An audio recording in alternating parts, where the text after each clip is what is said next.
തൃശൂർ പുതുക്കാട് ബേക്കറിയിൽ നിന്ന് വാങ്ങിയ പരിപ്പുവടയിൽ തേരട്ട. പുതുക്കാട് കേരള ബാങ്കിലെ ജീവനക്കാർക്കാണ് തേരട്ടയെ കിട്ടിയത്.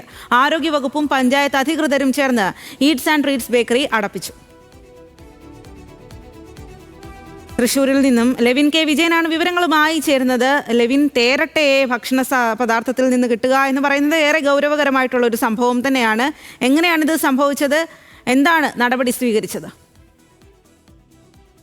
സ്വാതി, ബേക്കറിയിൽ നിന്ന് പോലും മനുഷ്യർക്ക് സാധനങ്ങൾ വാങ്ങി കഴിക്കാൻ കഴിയാത്ത സാഹചര്യമാണ് തൃശ്ശൂരിലെ പലയിടങ്ങളിലും എന്നുള്ളതാണ് പ്രധാനമായും ഉയർന്നു വരുന്ന വിമർശനം.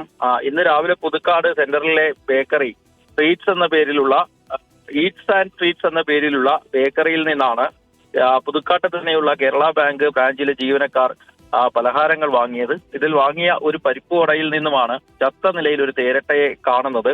ബേക്കറി ജീവനക്കാരോട് ചോദിച്ചപ്പോൾ തങ്ങൾക്ക് അറിയില്ല എന്നുള്ളൊരു അലകുഴമ്പൻ മറുപടിയാണ് ഇവരുടെ ഭാഗത്തു നിന്നും ലഭിച്ചത്. ഇതേ തുടർന്ന് കേരള ബാങ്ക് ജീവനക്കാർ ആരോഗ്യ വിഭാഗം ഉദ്യോഗസ്ഥരെ വിളിച്ചറിയിക്കുകയും അവരെത്തി പരിശോധന നടത്തുകയും ചെയ്തു. ഈ ബേക്കറിയോട് ചേർന്ന് പ്രവർത്തിക്കുന്ന പാചകശാലയുടെ അന്തരീക്ഷം തന്നെ വൃത്തിഹീനമാണെന്ന് കണ്ടെത്തുകയും ബേക്കറിയിൽ ഇത്തരത്തിൽ മനുഷ്യർക്ക് ഭക്ഷണ യോഗ്യമല്ലാത്ത വിധത്തിൽ പാചകം ചെയ്യുന്നതായി കണ്ടെത്തുകയും ചെയ്തു. ഇതിന്റെ അടിസ്ഥാനത്തിൽ ഈ സ്ഥാപനം തന്നെ അടച്ചുപൂട്ടാനുള്ള നോട്ടീസ് കൊടുത്തു.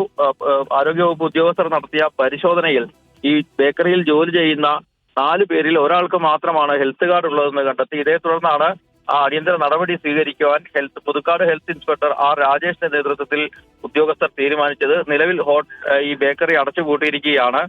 ഇവർക്കെതിരെ പിഴയടക്കമുള്ള നടപടികളുമായി മുന്നോട്ട് പോകുമെന്നാണ് ആരോഗ്യ വിഭാഗം അറിയിച്ചിട്ടുള്ളത്. സ്വാതി. ശരി ലെവിൻ, തൃശൂരിൽ പുതുക്കാടാണ് ബേക്കറിയിൽ നിന്ന് വാങ്ങിയ പരിപ്പ് വടയിൽ തേരട്ടയെ കണ്ടെത്തിയത്. ആരോഗ്യവകുപ്പും പഞ്ചായത്ത് അധികൃതരും ചേർന്ന് ബേക്കറി അടച്ചുപൂട്ടുകയും ചെയ്തു.